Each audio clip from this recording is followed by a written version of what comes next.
All right, as promised, let's go into the kitchen. There's a lot of components, so let's get started. Number one, there's a nice granite countertop. What I'm looking for are any damage points, any scars, scuffs, scrapes, any dents, scratches, nicks in the finish, any discolorations, stains. I don't see any of those. All right, the next thing, the kitchen cabinets and cupboards. We'll look here, and we don't have to open every single one to get an idea. I do see a little bit of area where maybe it could have been scraped, just brushed out a little bit better.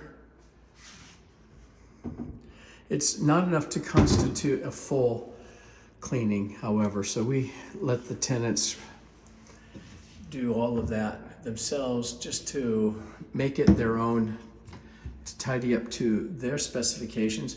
Even a professional cleaner doesn't do 100% that someone would like. There's always a certain percentage of things that still need to be cleaned to make it perfect.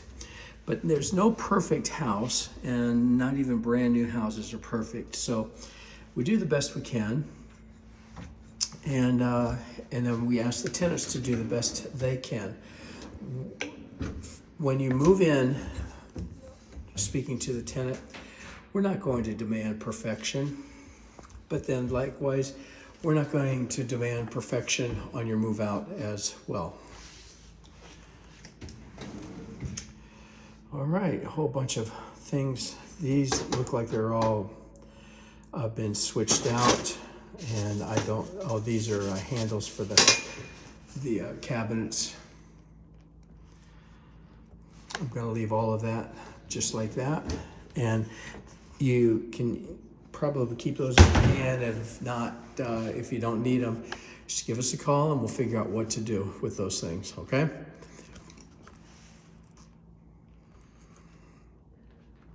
Now, let's look at the appliances. First of all, I'm looking at a small 4-burner stove. The porcelain has some nicks and it has some scratches.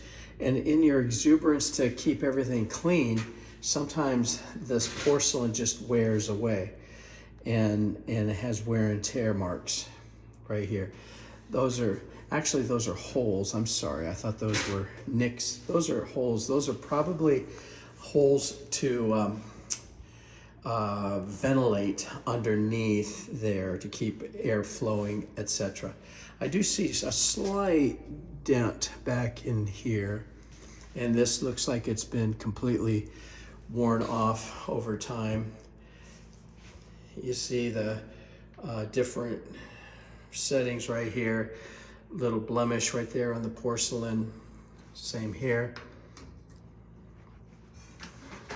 Inside doesn't look too bad. And let's see what's underneath. Okay, this is the broiler. We're gonna assume that you know how to use all of these things, so we're not making this into a how-to for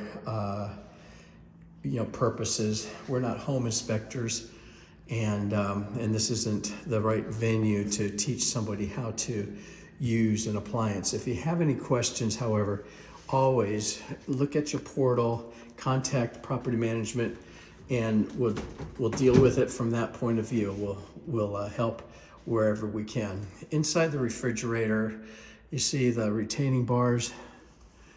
Let's take a look at all of these right here. That's good. And then over here, the shelves all intact. Seems to be in pretty good shape. And then the actual box itself. A couple little dents down here, little marks. And then this is probably started out a cream color, the handle, and it just appears that it's worn pretty good. Now this is a condo thing, probably so that when someone alerts you that they want to come up to your unit, or at least letting you know that someone's at the front door. That's probably what this is, but I can't swear to that at this point. All right, and then this is the pantry, rather large one. Looks good.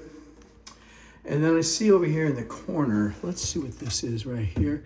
Okay, this is the breaker box, and there are breakers that the bottom one points up to that middle bar, and the three at the top point down to that middle bar, and that middle bar is right there.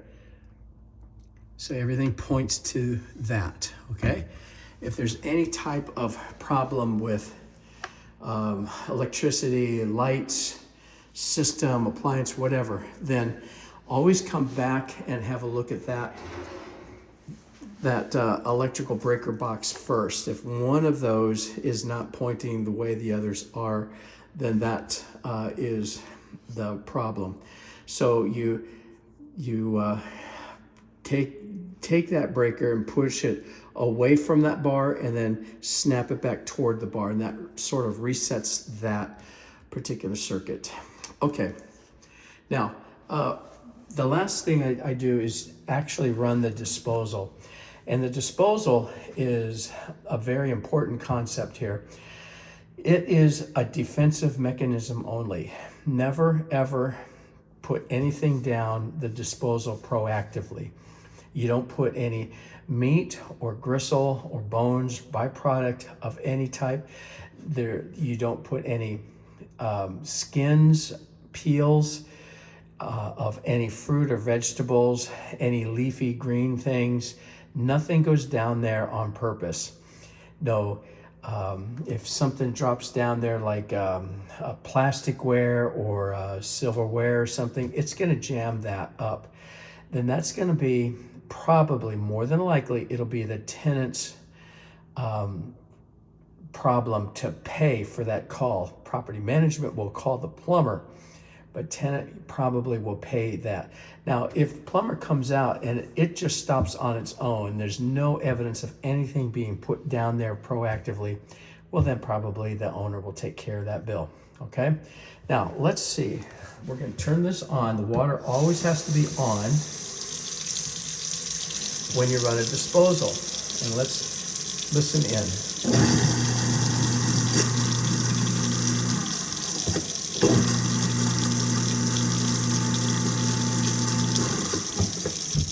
Now, I would say that disposal is 100% free and clear of all debris. I'm going to certify that, and this is a good disposal, in other words, okay? Pipes underneath, everything is free and clear of all of that debris. All right, great. Now, the next video, we're done here in the kitchen, by the way.